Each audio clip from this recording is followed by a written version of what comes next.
5 milliards de francs CFA circulent à Ouagadougou sans chaos visible, mais cette banalité apparente cache une opération éclair visant les équilibres militaires régionaux. En surface, la ville respire normalement. Pourtant, la valise révèle une tentative d'acheter des loyautés pendant que l'État mesure la fragilité de son commandement interne. Que signifie pour les citoyens ce test discret de souveraineté et pourquoi place-t-il Ibrahim Traoré devant une décision lourde de conséquences? Un basculement stratégique silencieux commence ici, loin des discours, des symboles habituels et des en scène publiques contemporaines actuelles. Ce récit promet d'éclairer un mécanisme précis plutôt qu'un scandale spectaculaire, en montrant comment une tentative de corruption devient un test institutionnel majeur. Pour le lecteur, le bénéfice est concret. Comprendre en 10 minutes comment l'autonomie d'un État se mesure dans des décisions silencieuses. L'enjeu dépasse largement la valise et son contenu, car il touche à la loyauté des forces armées, à la crédibilité du commandement et à la capacité d'anticipation politique. À travers cette séquence, il ne s'agit ni d'accuser ni d'absoudre, mais d'analyser froidement des choix opérés sous pression diffuse. Chaque étape révèle comment des influences extérieures peuvent se rendre invisibles, persistantes et parfois plus efficaces que des affrontements ouverts. Ce cadre permet aussi de saisir pourquoi certaines réactions apparemment prudentes sont en réalité stratégiques et pourquoi la temporalité compte autant que l'action elle-même. Ce qui est en jeu, au fond, c'est la manière dont un pays du Sahel fixe ses limites sans rompre brutalement ses équilibres internes. La question centrale devient alors simple mais exigeante. Comment protéger une souveraineté lorsque la menace ne porte pas d'uniforme identifiable? 5 milliards de francs CFA n'étaient pas destinés à financer un projet visible, mais à provoquer un basculement interne ciblé. Cette somme, suivie depuis plusieurs semaines par les services burkinabés, n'était que la partie émergée d'une stratégie plus vaste visant la chaîne de commandement. Ce point de départ change immédiatement la lecture de l'événement. Ce qui pourrait passer pour une tentative de corruption isolée s'inscrit en réalité dans une séquence comprimée, où des années de pression extérieure se concentrent en quelques rendez-vous discrets. Les enquêteurs ne s'arrêtent pas aux porteurs de la valise. Ils cartographient des communications, identifient des intermédiaires financiers et relignent des signaux faibles circulant entre plusieurs capitales régionales et certains relais européens. À mesure que ces éléments s'agrègent, l'affaire cesse d'être individuelle pour devenir systémique. Dans ce contexte, la présidence comprend que l'objectif dépasse l'argent lui-même. Il s'agit de tester la solidité du commandement militaire, de mesurer les lignes de rupture possibles et d'évaluer jusqu'où la loyauté peut être fragmentée sans provoquer de réaction immédiate. Des schémas comparables ont été observés ailleurs dans le Sahel, où des dispositifs d'influence discrets ont précédé des crises ouvertes, souvent sous couvert de partenariats techniques ou humanitaires. Ibrahim Traoré se retrouve alors face à une équation délicate. Une réaction précipitée risquerait d'alimenter la suspicion interne, tandis qu'un silence prolongé pourrait laisser le réseau se renforcer. Le choix s'oriente vers le temps long: observer, documenter, laisser l'architecture de l'opération se dévoiler avant d'agir. Cette posture transforme une menace potentielle en source d'informations structurée, utile pour comprendre l'ampleur réelle de l'ingérence. Ainsi, le contexte n'est pas celui d'un complot improvisé, mais d'une guerre d'interférences à bas bruit. L'argent n'agit pas seul, il s'insère dans un environnement de récits, de rumeurs et de pressions croisées. Comprendre cette toile est essentiel pour saisir pourquoi cette valise devient un révélateur de souveraineté et pourquoi la réponse institutionnelle privilégie la méthode à l'émotion. Au cœur de la séquence apparaît un acteur discret, rarement mentionné publiquement. Un officier de terrain reconnu pour son sens du discernement et sa rigueur professionnelle. Ni idéologue ni ambitieux pressé, il appartient à cette catégorie de militaires pour qui l'observation attentive compte autant que l'action immédiate. C'est lui qui perçoit le premier l'anomalie du contact initial, un interlocuteur étranger trop affable, trop précis dans ses promesses et surtout trop pressé d'obtenir des signaux de ralliement. Plutôt que de rompre le contact, il choisit de suivre. Cette décision n'est ni intuitive ni risquée par goût du danger, mais fondée sur une conviction claire. La menace ne réside pas dans la valise elle-même, mais dans le réseau qu'elle cherche à activer. En restant en retrait, l'officier transforme une approche corruptrice en opportunité de renseignement. Chaque échange devient alors une pièce potentielle d'un puzzle plus large. Les effets se font sentir rapidement. Les rencontres, les rencontres se multiplient, les propositions se précisent et les intermédiaires ajustent leur discours en fonction des réactions observées. De leur côté, les militaires loyaux consignent méthodiquement lieu, durée et canaux de communication sans jamais révéler que la chaîne de commandement a déjà été alertée. Cette discipline collective évite toute escalade prématurée et limite les risques de polarisation interne. Dans les unités ciblées, l'impact est perceptible mais contenu. Des rumeurs circulent, des interrogations émergent et l'évocation d'un soutien extérieur suffit à troubler des équilibres fragiles. Pourtant, une ligne claire est maintenue. Ne rien précipiter. Tout documenter. Cette posture apaise les tensions naissantes et empêche la fragmentation recherchée par les instigateurs. Le sens devient alors évident. La patience devient une arme stratégique décisive. Tout commence par une phase d'activation presque anodine. Un nom circule à voix basse dans certains cercles militaires, accompagné d'une promesse de transition apaisée et de garanties financières présentées comme temporaires. Les premiers contacts privilégient les lieux ordinaires, les conversations feutrées et les formules prudentes. Rien ne doit attirer l'attention. Cette banalité calculée constitue le premier levier de l'opération. Très vite, la mécanique se met en place par fragments. Des rendez-vous discrets se succèdent, des cartes SIM jetables apparaissent, des déplacements en véhicules banalisés deviennent routiniers. Les intermédiaires testent les réactions, ajustent leurs propositions et évaluent les hésitations. Chaque échange est pensé pour rester plausible, jamais suffisamment explicite pour susciter une alerte immédiate. L'objectif n'est pas de convaincre d'un coup, mais d'installer une familiarité progressive. La montée en tension intervient lorsque le calendrier se resserre. Les messages deviennent plus insistants, les promesses plus concrètes et les montants évoqués cessent d'être abstraits. Les rencontres quittent les espaces ouverts pour des lieux plus contrôlés. Hôtels du centre-ville, résidences anonymes, restaurants où personne ne pose de questions. Derrière le vernis rassurant, une urgence transparaît. Le temps joue contre les instigateurs, et ils le savent. Dans l'ombre, l'observation continue. Les officiers approchés jouent le rôle des hésitants, tandis que les informations remontent méthodiquement vers la hiérarchie. L'opération, conçue pour fissurer les loyautés, est progressivement retournée. Chaque proposition devient un indice, chaque pression une preuve supplémentaire. Le dispositif se densifie sans bruit, préparant une intervention calibrée. Le point culminant survient le soir choisi pour conclure. Le lieu a été sélectionné pour se fondre dans la foule, les billets sont prêts et le scénario semble maîtrisé.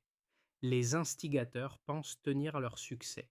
Ils ignorent qu'une unité spéciale occupe déjà des espaces adjacents, attentive au signal convenu.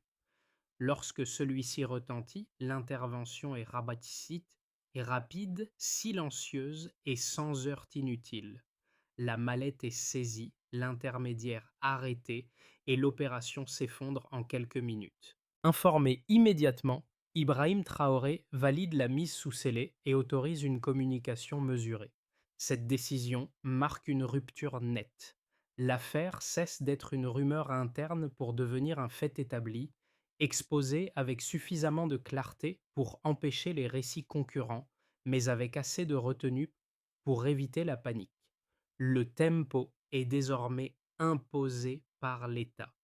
Les répliques se propagent rapidement. Les médias relaient l'arrestation, les discussions s'enflamment et la tentative de fragmentation se transforme en moment de cohésion. Ce retournement révèle une dynamique centrale. Une pression diffuse, lorsqu'elle est interceptée et documentée, peut produire l'effet inverse de celui recherché. La séquence des événements montre ainsi comment une opération discrète pensée pour rester invisible débouche sur un point de bascule politique maîtrisé. Avant l'interception, le dossier ne reposait que sur des soupçons diffus. Après, il bascule vers des faits mesurables et structurés. Cette transition marque le passage d'un récit fragile à une démonstration étayée, fondée sur trois repères chiffrés qui redéfinissent la compréhension de l'affaire. Le premier établit l'ampleur, le second révèle la coordination, le troisième mesure l'effet réel sur la société. Le premier repère concerne les flux financiers. Entre juillet et octobre 2024, plus de 5 milliards de francs CFA transitent par des circuits indirects liés à des structures écrans. Pris isolément, un tel montant pourrait sembler ponctuel. Mis en perspective, il révèle un dispositif conçu pour durer, capable d'alimenter un réseau d'influence sans dépendre d'un transfert unique. En clair, l'argent n'était pas destiné à un acte immédiat, mais à soutenir une architecture parallèle sur plusieurs semaines. Ce volume permet aussi une comparaison implicite. Dans des contextes similaires observés ailleurs dans le Sahel, des montants inférieurs ont suffi à provoquer des fractures internes durables. Ici, l'échelle financière suggère une ambition plus large. Tester la résilience du commandement militaire plutôt que corrompre un individu isolé. La donnée brute change ainsi de statut, passant d'un chiffre spectaculaire à un indicateur stratégique. Le deuxième repère chiffré concerne les communications. En moins de 3 semaines, plusieurs dizaines d'échanges sécurisés sont identifiés entre des relais locaux et des interlocuteurs situés hors du pays. Ce rythme, relativement concentré, signale une synchronisation entre l'injection financière et un calendrier opérationnel précis. Autrement dit, l'argent et les messages avancent ensemble, ce qui exclut l'hypothèse d'initiative improvisée ou désorganisée. Cette corrélation éclaire un point essentiel. Les tentatives d'influence moderne ne reposent plus uniquement sur des fonds, mais sur leur articulation avec des récits et des instructions. Les communications servent à orienter, rassurer et presser, tandis que l'argent crédibilise la promesse. La combinaison des deux transforme une approche discrète en levier systémique. Le troisième repère mesure la réaction sociale après la révélation. Dans les 48 heures suivant l'annonce officielle, une mobilisation numérique massive est observée, traduisant un soutien inattendu à l'action des autorités. Ce volume de réaction, rare à l'échelle régionale, agit comme un contre-indicateur. Là où les instigateurs misaient sur la fragmentation silencieuse, la réponse devient visible et collective. Pour les analystes, cette donnée sociale est décisive. Elle montre que la tentative d'influence a produit l'effet inverse de celui recherché. En exposant les faits, l'État transforme une menace latente en moment de cohésion. Cette réaction mesurable invalide l'idée selon laquelle la discrétion garantit toujours l'efficacité. Ces trois repères forment un ensemble cohérent.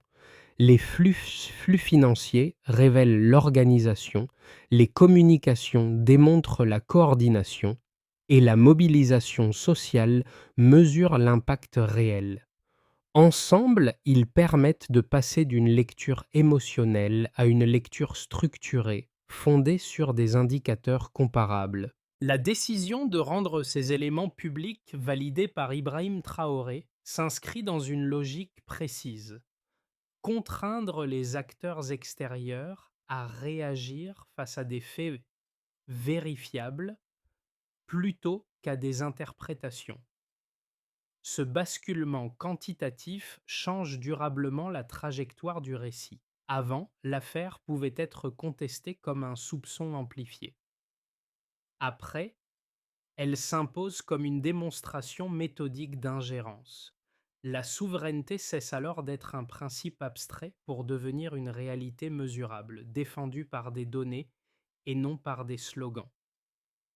Après la révélation de l'affaire, deux lectures s'affrontent, chacune portée par des arguments cohérents qu'il convient d'examiner sans caricature. La première, défendue par certaines chancelleries et analystes internationaux, évoque un risque de surinterprétation sécuritaire. Selon cette thèse, multiplier les alertes d'ingérence et durcir la posture politique pourrait isoler durablement le Burkina Faso, réduire les coopérations utiles et fragiliser une économie déjà contrainte. Dans ce cadre, la prudence diplomatique serait un gage de stabilité à long terme. Cette position s'appuie sur des précédents réels.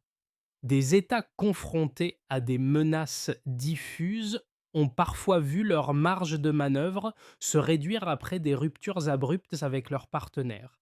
Les coûts évoqués sont concrets: baisse des aides, recul des investissements et exposition accrue aux chocs externes.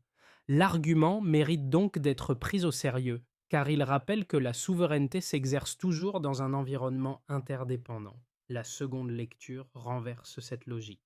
Pour ses défenseurs, issus notamment de milieux académiques africains, la dépendance prolongée aux dispositifs extérieurs constitue un risque plus profond encore. Les flux financiers opaques, les programmes conditionnels et certaines coopérations sécuritaires auraient créé un terrain propice à des influences parallèles. Dans cette optique, l'affaire des 5 milliards n'est pas une exagération, mais une preuve documentée d'une tentative structurée d'achat de loyauté. Cette thèse s'appuie sur les faits établis: les montants tracés, la coordination des communications et le ciblage précis de certains officiers indiquent une opération réfléchie. Ces éléments dépassent le registre du soupçon et réduisent la part d'interprétation idéologique. Il montre que la coopération, lorsqu'elle manque de transparence, peut masquer des mécanismes d'ingérence plus intrusifs. La synthèse s'impose alors naturellement. Le dilemme n'oppose pas ouverture et fermeture, mais vigilance et naïveté. Reconnaître les risques d'isolement n'annule pas la réalité des preuves réunies. La ligne viable se situe dans un équilibre étroit, où la coopération reste possible, mais conditionnée par des faits vérifiables. C'est dans cette tension assumée que se dessine une réponse crédible à l'épreuve traversée par l'État. Et c'est justement là que tout change. Ce n'était pas une opération isolée. Les documents saisis montrent que l'intermédiaire arrêté n'agissait pas seul, mais comme un maillon d'une chaîne active dans plusieurs capitales régionales. Cette découverte change l'échelle de lecture. L'objectif n'était pas d'acheter une décision ponctuelle, mais de tester la solidité d'un système au moment précis où l'armée burkinabé réorganisait ses structures internes. La valise devient alors un outil d'échantillonnage destiné à mesurer les lignes de rupture potentielles sans provoquer d'explosion immédiate. Ce basculement redéfinit la posture politique. Plutôt que de contenir l'information pour éviter l'agitation, une exposition partielle et maîtrisée est privilégiée. Ce choix crée un effet inattendu. Les acteurs habitués à l'ombre se retrouvent contraints de réagir publiquement, tandis que l'opinion nationale s'approprie le récit à partir de preuves concrètes. La crise cesse d'être défensive pour devenir un levier d'initiative. Un élément supplémentaire renforce cette lecture: Des montages financiers comparables ont été identifiés ailleurs dans le Sahel avant des transitions forcées. Mis en parallèle, ces transforment l'affaire burkinabé en signal régional. Elle n'est plus un incident local, mais l'interruption volontaire d'un cycle déjà observé.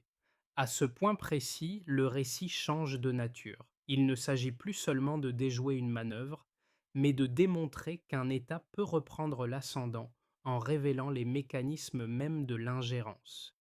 Validée au sommet par Ibrahim Traoré, cette inflexion marque un tournant. La souveraineté s'affirme par la mise en lumière contrôlée, non par le silence. Les répercussions de l'opération déjouée se déploient en cercles concentriques, chacun révélant comment un événement clandestin peut modifier durablement des équilibres réels. À chaque niveau, la décision d'exposer les faits agit comme un accélérateur, transformant une tentative de fragmentation en recomposition mesurable. Le premier cercle concerne l'État et ses institutions, là où l'impact est le plus immédiat. Du point de vue institutionnel et militaire, la clarification produit un effet de stabilisation. La diffusion contrôlée des données financières et des éléments de communication réduit l'espace des rumeurs. Les soupçons diffus, corrosifs pour la chaîne de commandement, sont neutralisés par la preuve. Les procédures internes se resserrent, les formations intègrent des modules de prévention des interférences, et la loyauté devient un critère valorisé explicitement. Cette normalisation limite la capacité des réseaux clandestins à exploiter l'ambiguïté. Le deuxième cercle touche à l'économie et aux ressources publiques. Les révélations sur les circuits parallèles déclenchent une vigilance accrue autour des flux financiers, notamment dans les secteurs sensibles. Des audits ciblés sont engagés afin d'identifier d'autres zones grises potentielles. À court terme, cette démarche crée des frictions et ralentit certains processus. À moyen terme, elle envoie un signal clair aux acteurs économiques. L'opacité devient un risque, la conformité un avantage. La crédibilité de l'action publique s'en trouve renforcée. Le troisième cercle se situe sur le terrain diplomatique et régional. À l'extérieur, les réactions sont contrastées. Certaines capitales expriment un scepticisme prudent, d'autres préfèrent le silence. Cette retenue traduit un malaise. Les éléments exposés rendent toute contestation frontale délicate. En parallèle, plusieurs États du Sahel saluent publiquement la vigilance burkinabé, y voyant un précédent utile. Le pays cesse d'être perçu uniquement comme un espace d'instabilité et s'affirme comme un acteur capable d'imposer ses conditions narratives. Dans ce jeu d'équilibre, la décision assumée par Ibrahim Traoré modifie les rapports de force symboliques. Le quatrième cercle, souvent sous-estimé, concerne la société elle-même. La mobilisation observée après l'annonce de l'arrestation révèle une appropriation citoyenne de l'enjeu souverain.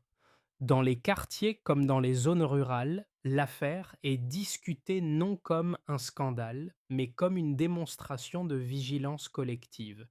Des débats émergent, des initiatives civiques se structurent, et l'attention portée aux signaux faibles devient une valeur partagée.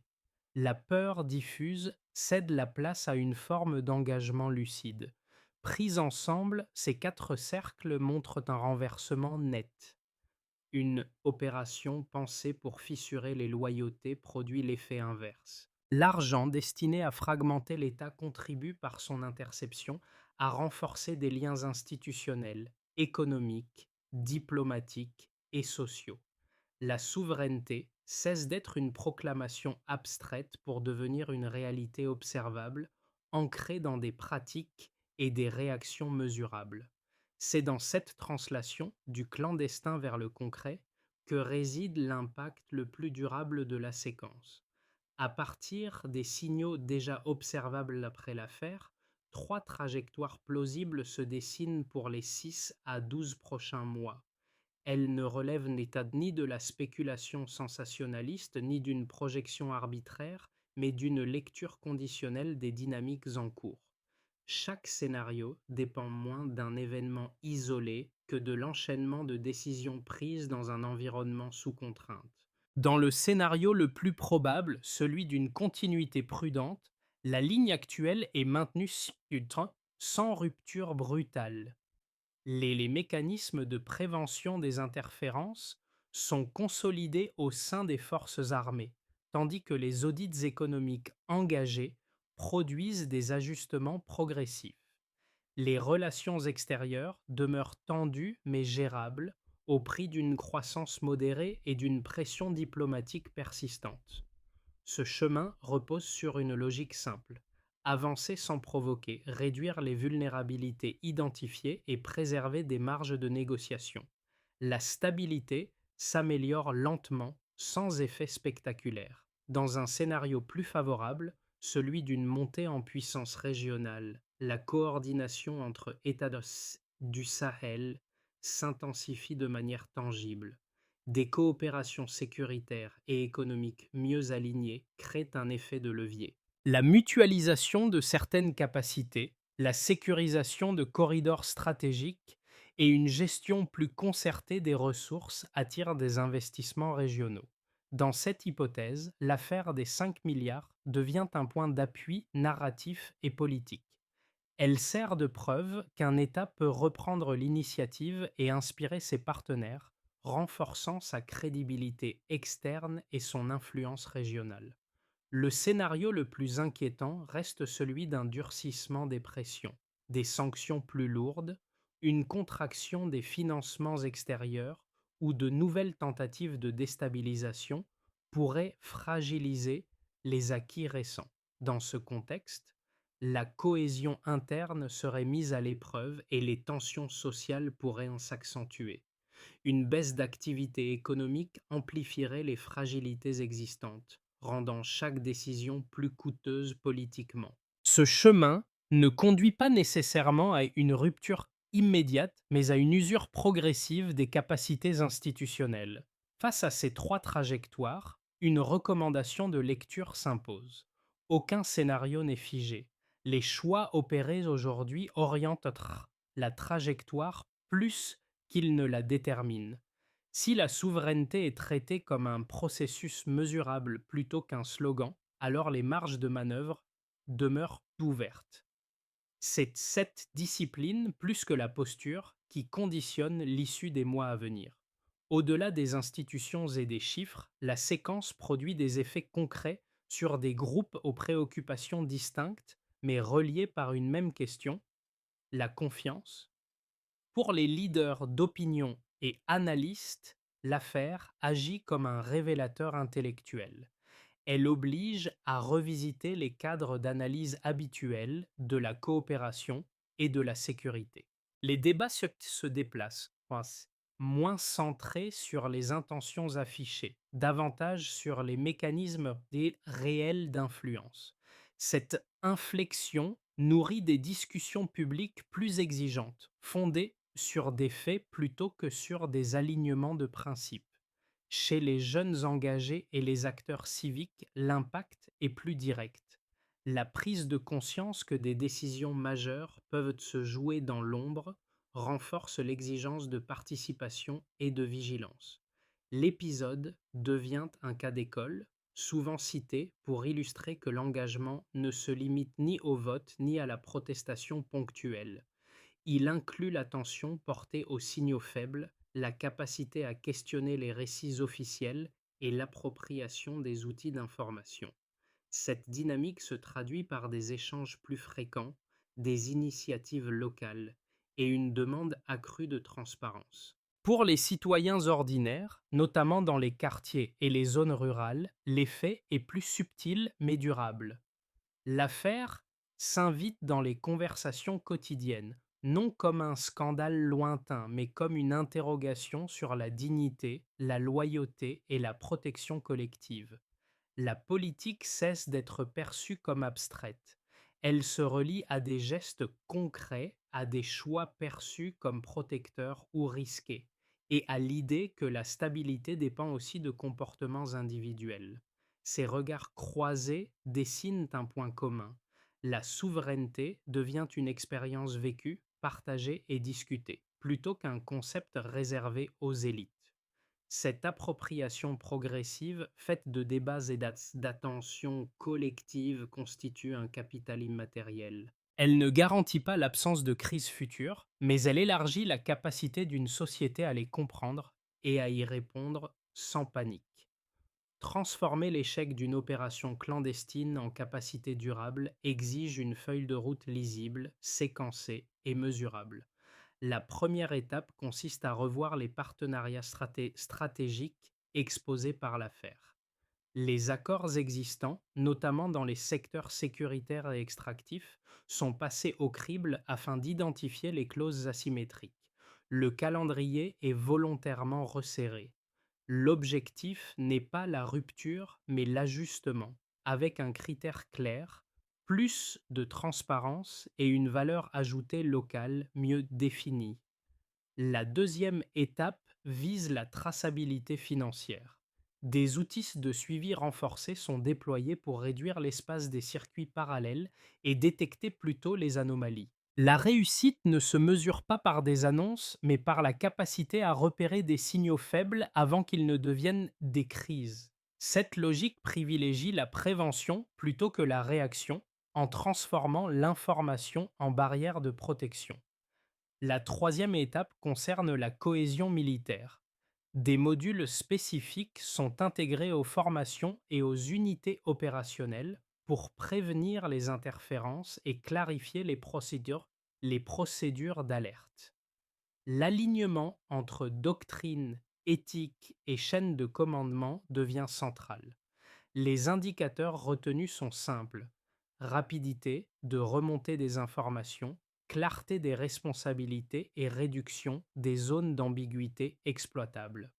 La quatrième étape associe pleinement la société civile. Programmes civiques, espaces de débat et canaux de signalement élargissent la vigilance au-delà des institutions. L'enjeu n'est pas la mobilisation permanente, mais une attention distribuée, capable de reconnaître des mécanismes d'influence discrets sans alimenter la suspicion généralisée. Assumée au sommet par Ibrahim Traoré, cette feuille de route privilégie le mesurable au déclaratif. Elle cherche à inscrire la souveraineté dans des procédures concrètes, évaluables dans le temps. En refermant la boucle ouverte par l'affaire, elle répond à la question centrale: comment transformer une crise silencieuse en capacité durable sans sacrifier l'équilibre interne? Lorsque la mallette est saisie, l'image s'impose comme un motif central du récit. Un objet ordinaire, discret, devient le symbole d'un moment où une menace silencieuse est reconnue, puis traitée sans mise en scène excessive. Ce rappel renvoie aux premières heures de l'affaire, quand tout semblait banal, presque invisible, avant que la mécanique réelle ne se dévoile progressivement. Avec le recul, l'épisode ne se réduit ni à une arrestation ni à une victoire tactique isolée. Il marque un déplacement plus profond dans la manière d'aborder la souveraineté. Celle-ci cesse d'être un principe abstrait défendu par des discours pour se matérialiser dans des choix, des procédures et une vigilance collective. La force du moment réside moins dans l'éclat que dans la méthode. Ibrahim Traoré apparaît alors non comme une figure solitaire, mais comme un point de convergence. Les décisions prises au sommet n'ont de portée que parce qu'elles rencontrent une attention diffuse portée par des officiers, des institutions et des citoyens ordinaires. Le motif initial de la valise se transforme ainsi en rappel durable. Ce qui circule en silence peut façonner le destin d'un État s'il n'est pas observé avec rigueur. Une phrase s'impose comme un écho final, simple et sans emphase. La loyauté ne se négocie pas, elle se construit. Cette histoire ne se referme pas avec la saisie d'une mallette ni avec la publication de données chiffrées. Elle ouvre, au contraire, un espace de réflexion qui dépasse largement le cadre national. L'affaire des 5 milliards invite à regarder autrement les formes contemporaines d'ingérence lorsqu'elles prennent l'apparence de transactions ordinaires, de discours rassurants et de partenariats apparemment neutres. Elle rappelle que la souveraineté se joue souvent loin des scènes visibles dans des choix techniques et des arbitrages silencieux. Pour l'observateur extérieur, le récit pose une question exigeante. Comment reconnaître ces mécanismes lorsqu'ils se dissimulent derrière des pratiques familières et des récits bien rodés? Pour les sociétés concernées, il souligne que l'autonomie politique ne repose pas uniquement sur les dirigeants, mais aussi sur l'attention collective portée aux signaux faibles et sur la capacité à demander des comptes sans céder à la panique. En filigrane, la trajectoire incarnée par Ibrahim Traoré n'est ni un modèle universel, ni une exception isolée. Elle sert de point de départ à un débat plus large sur les conditions d'une souveraineté opérante dans un monde d'interdépendance. Chaque pays, chaque communauté affronte ses propres versions de ces dilemmes. La question demeure donc ouverte, volontairement. Face aux pressions invisibles, choisirons-nous l'indifférence confortable ou l'engagement lucide? C'est dans cette réponse collective, plus que dans un événement isolé, que se dessine la portée réelle de la souveraineté aujourd'hui.